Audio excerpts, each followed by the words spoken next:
भारत सरकार ने कनाडा को साफ तौर से सख्त संदेश दिया है कि भारत के दूतावास में उतने ही लोग रहेंगे जितने कि कनाडा के दूतावास में होंगे। यानी स्पष्ट है कि 10 अक्टूबर तक कनाडा की सरकार को भारत में उनके जो दूतावास है उससे अपने कर्मचारियों की संख्या कम करनी पड़ेगी और ये उसी अनुपात में होगा जिस हिसाब से कनाडा में भारत के अधिकारी होंगे।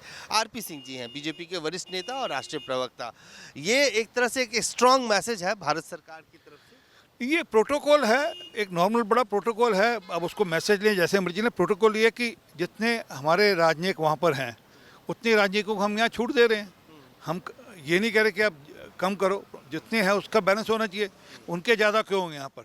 और जबकि ऐसी जानकारियाँ आती है कि उनके जो राजनयिक हैं वो कुछ शरारतें भी करते हैं, तो ज़रा बराबर हो जाए मामला, ठीक है।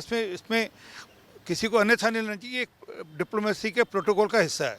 यही आरोप कनाडा लगाता है जिसमें हमारे दूतावास के एक बड़े वरिष्ठ अधिकारी को फ़र्क ये है कि उन्होंने आरोप लगाया कि हमारा अधिकारी किसी एक मर्डर में इन्वॉल्व है। उसके एविडेंस नहीं दिए उसने आज तक। मैंने कहा वो शरारत करते हैं यहाँ पर। फ़र्क है, वो एविडेंस दे दें। आरोप लगाने और एविडेंस में फ़र्क है। वो एविडेंस दें तो बात करें। वो उन्होंने आरोपों के आधार पर संबंध खराब किए हैं।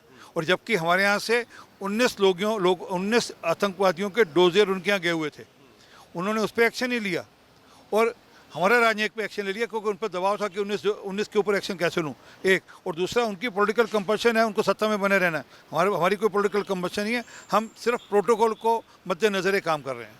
तो आपको लगता है कि हाल के दिनों में जो स्थितियाँ खराब होती जा रही हैं, हाल दोनों तरफ से बयान हो रहा है, कुछ जो P5 के कंट्रीज़ हैं वो भी बयान दे रहे हैं, लेकिन असली जो सफरर हैं वो पंजाब के लोग हैं जहां हर घर से कोई ना कोई कनाडा में है या उनके रिश्तेदार यहाँ पे हैं। नहीं, जो कनाडा में उनको क्या दिक्कत है जी? वो कनाडा के नागरिक हैं। कनाडा बंद कर दिया, सब कुछ बंद कर दिया। नहीं, कनाडा ने थोड़ा वीज़ा बंद किया। हमने कैनेडियन सिटीजन को भारत आने से रोका है। वो क्योंकि हमारे पास जो लोग हैं वहाँ पर उतने है ही नहीं। अब अगर आप को धमका दूं मैं और फिर आप मेरे सामने, के मन में डर है कि क्या आप ऐसा सोचिए ना जी, कल मैं आपको धमकाऊं तो आप मेरे सामने माइक लेकर खड़े होंगे क्या? तो इसी प्रकार वो राजनयिक हैं। उन राजनयिकों को वहाँ धमकाया जा रहा है, उनके पोस्टर लगाए जा रहे हैं, वहाँ पर सरेआम उनको घर से निकलना बंद कर रहे हैं। तो वो अपनी सेफ्टी पहले देखेंगे या वीज़ा पहले लगाएंगे? ये तो अगर है तो वहाँ के जितने लोग हैं वो झंडा लेकर खड़े हों, वो कनाडियन सरकार पर दबाव बनाए कि आप क्यों नहीं ठीक सुरक्षा दे पा रहे और आप अनागल बयान क्यों दे रहे हैं। ये तो वहाँ के लोगों ने तय करना है। और किस प्रकार के सत्ता वहाँ पर हो, ये वहाँ के लोग, वहाँ के कैनेडियन सिटीजन है, वो तय करें। वहाँ पर आकर एक सिरफिरा आकर, पागल सा आदमी, वो आकर बयान दे जाता है कि सारे जो कैनेडियन हिंदू हैं उनको कनाडा से बाहर निकाल दो, तो उस पर तब कोई नहीं बोलता। आप कैसे धर्म के फॉलोअर हैं?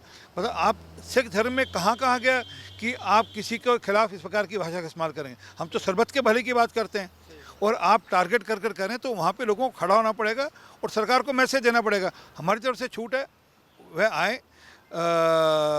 जब वहाँ पर हमारे राजनयिक सेफ होंगे तो उनको वीज़ा लगने शुरू हो जाएंगे।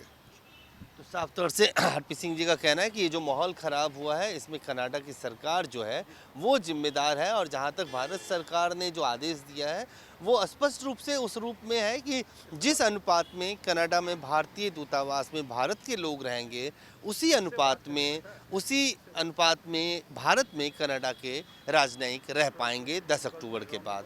कैमरा फिरोज के साथ अजय झा, दैनिक सवेरा, दिल्ली।